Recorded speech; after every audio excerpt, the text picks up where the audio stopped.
آگے فرمایا والسمع والطاعہ، دوسری نصیحت یہ کرتا ہوں کہ تمہارا حکمران کوئی بھی ہو، تمہارا خلیفہ کوئی بھی ہو، اس کی باتیں دھیان سے سنو، والطاعہ، اور ان کی باتیں مانو۔ نبی علیہ السلام کیا کہہ رہے ہیں میرے بھائیوں؟ کیا کہہ رہے ہیں؟ اپنے حکمران کی باتیں سنو اور مانو۔ ہمارا آئین کیا کہتا ہے؟ یورپ نے جو کچھ ہمیں سکھایا ہے وہ کچھ اور ہے، لیکن جو نبی علیہ السلام کہتے ہیں، جو قرآن پاک کہتا ہے وہ کچھ اور ہے۔ اللہ تعالیٰ فرماتے ہیں قرآن پاک میں سورہ نساء میں، یا ایھا الذین آمنوا اطیعوا اللہ واطیعوا الرسول واولی الامر منکم، اے ایمان والو اللہ کی اطاعت کرو، اللہ کے آرڈرز کو مانو، نبی علیہ السلام کی احادیث کے اوپر عمل کرو، واولی الامر منکم، جو تم میں سے ذمہ داران ہیں، جو تمہارے حکمران ہیں، ان کی باتیں بھی مانو۔ ہمارے ہاں آج کے مسلمانوں میں اچھا اسے سمجھا جاتا ہے جو وقت کی حکومت کا مخالف ہو، جو ان کی آنکھوں میں آنکھیں ڈال کے باتیں کرے، ہم اس کی تعریفیں کرتے ہیں، اور لوگ بھی بڑے فخر سے کہتے ہیں کہ میں نے فلاں حکمران کی مخالفت کی تھی، اتنے سال جیل میں رہا ہوں۔ اس کو اعزاز بنا دیا گیا ہے، اس کو فخری علامت بنا دیا گیا ہے، لیکن قرآن کچھ اور کہتا ہے، نبی علیہ السلام کی حدیث کچھ اور کہتی ہیں۔ اسلام اس بات کو برداشت نہیں کرتا کہ کسی ملک میں مسلمان دو حصوں میں تقسیم ہو جائیں، ایک حکومت کے ساتھ ہیں، دوسرے مخالف ہیں، آپس میں لڑ رہے ہیں، ایک دوسرے کے خلاف بیان دے رہے ہیں۔ نہیں، اسلام کہتا ہے کہ کوئی حزب اختلاف نہیں، کوئی اپوزیشن نہیں، سب حکمران کے ساتھ ہیں۔ ہاں، اگر کہیں پہ حکمران شریعت کے خلاف آرڈر دے وہ کوئی بھی مسلمان نہیں مانے گا، لیکن اس کے علاوہ جو آرڈرز ہوں گے ہر ایک کو ماننے ہوں گے، ہر ایک حکمران کی تائید کرے گا، اس کی حمایت کرے گا، اس کے ہاتھوں میں ہاتھ دے کر اپنے ملک کو مضبوط بنانے کی کوشش کرے گا۔ اسلام افراتفری کو پسند نہیں کرتا۔ یہ جمہوریت کا تحفہ یہ اسلام کی طرف سے نہیں ہے، یہ یورپ کی طرف سے ہے۔ اور حیرانگی ہوتی ہے ہمارے پاک و ہند سے تعلق رکھنے والے لوگوں کے اوپر کہ خود اس نظام پہ چل رہے ہیں جو یورپ نے دیا، اسلام کا اس سے کوئی تعلق نہیں ہے، اور سعودی عرب میں الحمدللہ دین اسلام نافذ ہے، قرآن و حدیث کے اوپر عمل ہوتا ہے۔ چھوٹی موٹی کمی کوتاہی یہاں ہو سکتی ہے، لیکن مجموعی طور پہ قرآن و حدیث کے اوپر عمل ہوتا ہے۔ ان کے خلاف باتیں کریں گے، جی یہاں پہ بادشاہت ہے، جی یہ تو اپنے بادشاہ کی بات مانتے ہیں، یہ تو ہر بات میں ہاں ملاتے ہیں، تو کیا یہ عیب ہے؟ یہ خوبی ہے۔ ہاں، جہاں پہ شریعت کے خلاف کوئی ایک آدھ آرڈر آئے وہ آپ نہیں مانیں گے، اور وہ آرڈر نہیں مانیں گے اس کا مطلب یہ نہیں ہے کہ اس ایک غلط آرڈر کی وجہ سے آپ تلوار اٹھا کے حکومت سے لڑنا شروع کر دیں، فوج کے اوپر حملے کریں، پولیس کے اوپر حملے کریں، مساجد میں دھماکے کریں۔ اس کا اسلام سے کوئی تعلق نہیں ہے۔ قرآن پاک تو صاف صاف کہہ رہا ہے وَأُولِي الْأَمْرِ مِنْكُمْ، اپنے حکمرانوں کی بات مانو۔ اور نبی علیہ السلام اس حدیث میں جس کے اوپر آج میں آپ کے سامنے درس دے رہا ہوں، آپ دوسری وصیت یہ کر رہے ہیں کہ علیکم بالسمع والطاعہ، کہ لوگوں اپنے حکمران کی بات سننا اور اس کی بات ماننا۔ وَإِن تَأَمَّرَ عَلَيْكُمْ عَبْدٌ حَبَشِيٌّ، چاہے تمہارا حکمران ایک غلام ہو اور چاہے حبشی ہو۔ اور کسی حدیث میں یہ آتا ہے ہو سکتا ہے وہ ایسا ہو جس کا سر منکے کی طرح ہو، چھوٹا سا سر ہو، یعنی کہ دیکھیں تو آپ کا دیکھنے کو دل نہ چاہے، لیکن حکمران بن چکا ہے، حکومت کر رہا ہے، اس کی ہر وہ بات مانیں جو شریعت کے خلاف نہ ہو۔ جب اس موضوع کے اوپر گفتگو کرتا ہوں تو ہمارے وہ بھائی جو پاک و ہند سے تعلق رکھتے ہیں وہ کہتے ہیں کہ شاید یہ حدیثیں اس حکمران کے بارے میں ہوں گی جو مکمل طور پہ شریعت کے مطابق حکومت کرتا ہے۔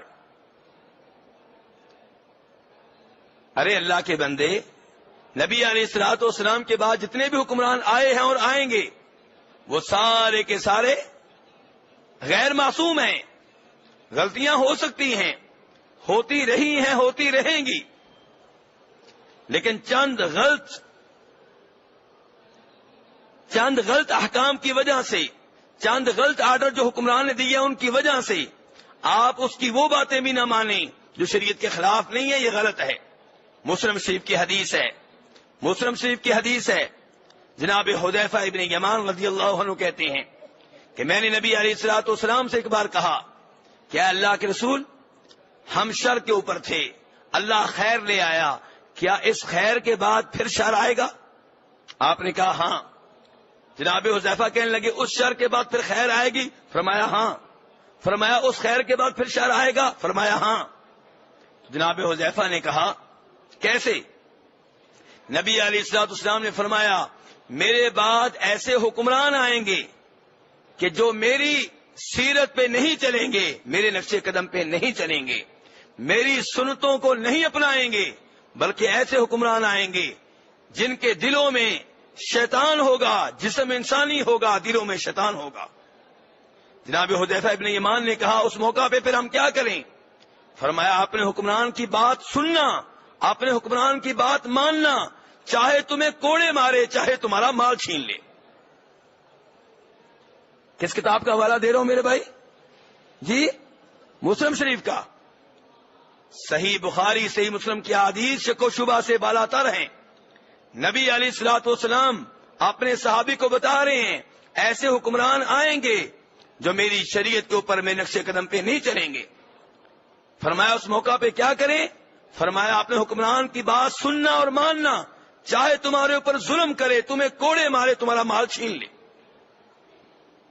صرف وہ بات نہیں ماننی جو شریعت کے خلاف ہے۔ جو مال اس نے چھینا ہے یہ شریعت کے خلاف نہیں ہے، آپ کے اوپر ذاتی ظلم ہوا ہے، شریعت کے خلاف اس لحاظ سے ہے، لیکن پوری شریعت کے اوپر حملہ نہیں، آپ کے اوپر ذاتی حملہ ہے۔ آپ صبر کریں، کوڑے آپ کو اس نے مارے ہیں، ظلم کیا، آپ صبر کریں، روز قیامت اللہ اس کی آپ کو جزا دے گا۔ لیکن ہمارے بھائی سمجھتے ہیں کہ شاید یہ حدیث صرف اس حکمران کے لیے ہیں جو ابو بکر کی طرح ہو، عمر فاروق کی طرح ہو رضی اللہ تعالی عنہما۔ ان کی طرح حکمران کب آئیں گے؟ تو میرے بھائیو، اپنی حکومت سے لڑنا مسلمانوں کو کمزور کرنے کے مترادف ہے، اپنی فوج سے لڑنا، اپنی پولیس سے لڑنا۔ ہاں حکمران آپ سے کہتا ہے نماز نہ پڑھو، آپ تلوار نہیں اٹھائیں گے، آپ پسٹل نہیں اٹھائیں گے، آپ مسجد میں آئیں گے، نماز پڑھیں گے، چاہے وہ آگے سے کوڑے مارے، چاہے پولیس ڈنڈے مارے، آپ نماز پڑھنے کے لیے آئیں گے، لڑیں گے نہیں ان سے، نماز پڑھنے کے لیے آئیں گے۔ حکمران خود ہی سمجھائے گا کہ یہ میرا آرڈر ماننے والے نہیں ہیں۔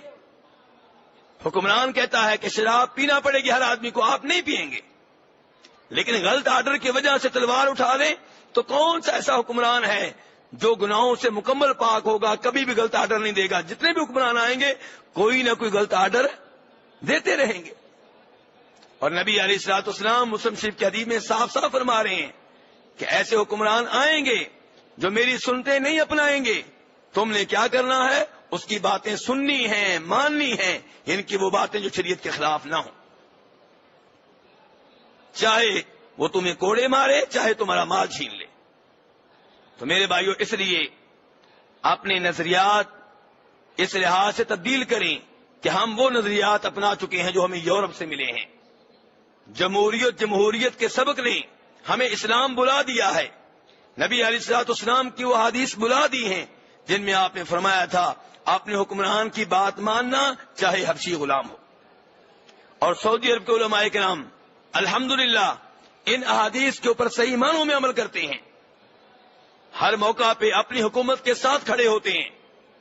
ہاں جہاں کہیں کوئی غلط بات ہو وہ بات نہیں مانتے، لیکن یہ نہیں پبلک سے کہتے کہ اب بم دھماکے کرو، اب تم فوج کے اوپر حملے کرو، مساجد میں حملے کرو، نہیں، ایسی بات نہیں ہے۔ تو میرے بھائیو، نبی علیہ الصلوۃ والسلام کی ان باتوں کے اوپر بھی ہم نے عمل کرنا ہے۔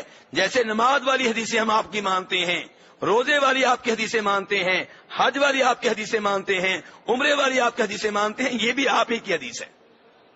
اور اللہ فرماتے ہیں یا ایھا الذین آمنوا ادخلوا فی السلم کافہ، اے ایمان والو اسلام میں پورے کے پورے داخل ہو جاؤ۔ اور ہم کیا کرتے ہیں؟